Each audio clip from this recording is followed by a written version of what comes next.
Hi, this is Mike, and we're looking at the Bitcoin chart. So, as I mentioned a couple of videos back, if we broke this high, it's an E wave, and it looks like it was an E wave.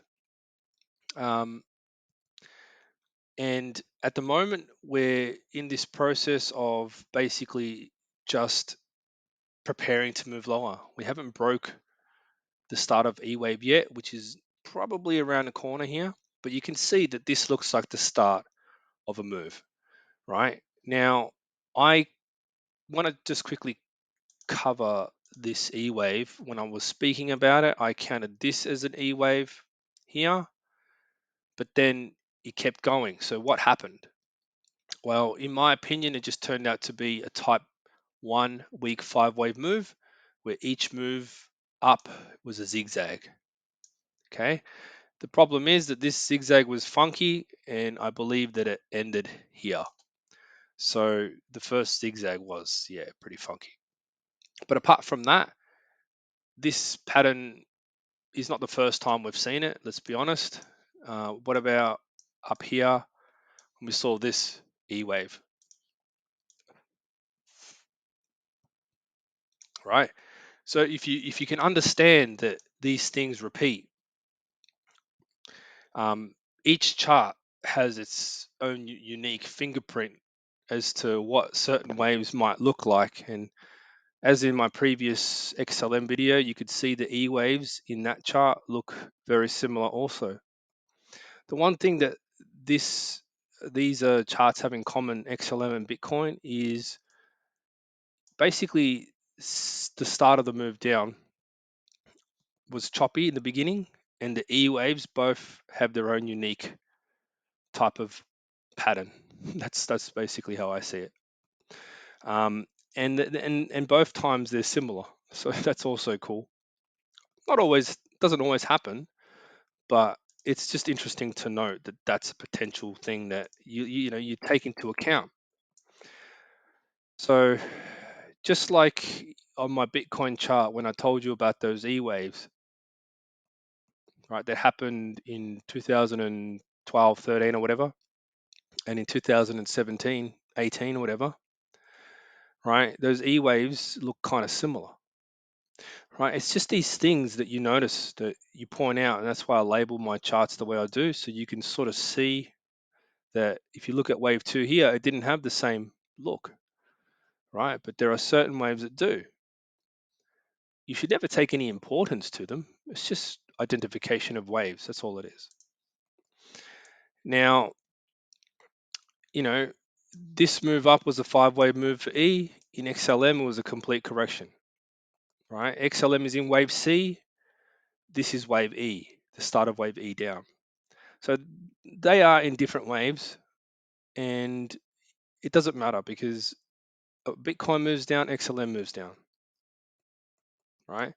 So at this point in time, there's not much to report apart from, this is looking like it's on track to keep going lower. In terms of, these points that are coming now, getting ready to tank in what I would say most likely is a third of a third wave, right? This thing has a lot of ground to cover, right? And I think that if it's a third of a third wave, it's going to be sharp, right? It's not going to be one of those weak little waves that dilly dallies around. Right? If you go back to wave C, it's pretty obvious that, you know, in this case, wave five was pretty sharp, but that's pretty straightforward, right? That's pretty normal, especially in crypto, right? But even so, wave one was choppy, and wave three was, fairly sharp still. It started off kind of, you know, it started off kind of a little bit, but I think it started here. So it didn't actually dilly dally too much. The previous patterns here was just wave two. So I had one, two, three. And so therefore, um, you know, once you get past the point of wave two and you get into wave three, yeah, you might see a bit of a pullback. And this is a smaller degree down here where we are. But once you get wave two done, the rest of it is fairly straightforward, right? There's no real big bounces. Okay, and that's where we are now, right? So going back to where we are now, right? We had wave one, it was weak. We were lucky because it was weak, right? We had the first pullback that it was expanded. It wasn't even a pullback really. That goes to show you how weak this market is, right? And another thing is, this is, wave two was already had its pullback. It was here, right? This move up was already the wave two pullback. We're talking about wave two or wave three now. That's even weaker. Okay, so it's all about perspective, right? Because you could easily say, oh, wave two's pull back. Sorry, I just lost my chart there. Let me just explain that part once again. Sorry. So if you go back to wave C, right? Here, right? And you have like here, you have wave one here, wave one here, and then you have two, A, B, C, D, E, right? Even that was weak. Look at that. There was nothing there, right? However, when you look at, let's just take the start of wave three, right? You had one, A, B, C, D, E. That was it. What's this part here? That's the giant E wave you saw. This giant thing here, right? That was that part there. Whatever happens after that, it's weaker, weaker, weaker, and it just gets weaker, weaker, and there's no real big pullbacks, right? That's where we are now. We're in the weak part. We're not going to see any pullbacks. That's why you got to understand where we shorted from, there's not coming back, right? That's what I'm trying to say. Because this is already wave three. We already had the big pullback. You just saw it. That's what it is. That's why it pays to understand where you're at in the pattern. If you understand where you're at in the pattern, you don't worry. You don't stress. You know what happened before. You know what's coming next. This thing's going to step down like a waterfall. The lower it goes, the harder it falls, right? Gravity. It's all about gravity. What goes up must come down. What goes down must go up. Bouncy ball. But in this case, we have to see, right? If we just take a step back again, sorry, I'm going back and forth like crazy here, right? You have to understand that, you know, we had A, B, C, D, right? That was the beauty of this pattern. This whole thing's going to look like a five-wave move in the end, right? To the person who doesn't understand the waves, this thing will look like a five-wave move. And I don't blame you. I used to think this was going to, like, I called this as a crash was coming like ages ago, right? And I got confused when I saw it because I realized it wasn't what I thought, even though it could be easily, I could just say to you right now, oh, this is wave C. This is A, this is B, this is C. I could easily just say that. I'd probably still get away with it, but it wouldn't help my analysis, right? I'd still be right. What do you know? Do you know RS wave? If you don't know RS wave, then you'd probably just agree with me and say, yeah, yay, great.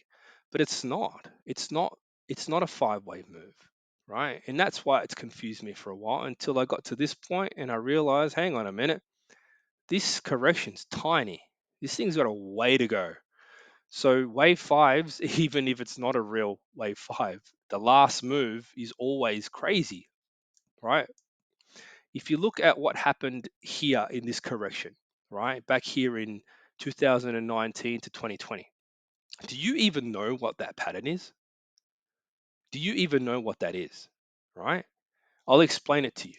Right? Just because I'm a nice guy. No, I'm kidding.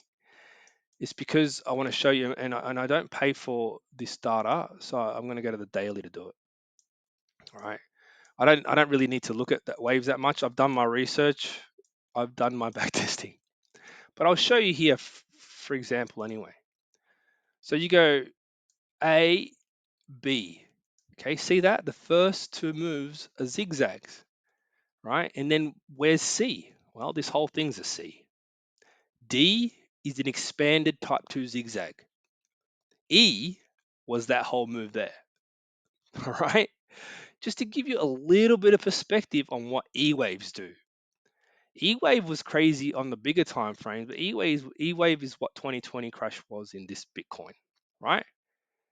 So just to give you a bit of perspective, compared to the previous moves, they were nothing compared to this, right?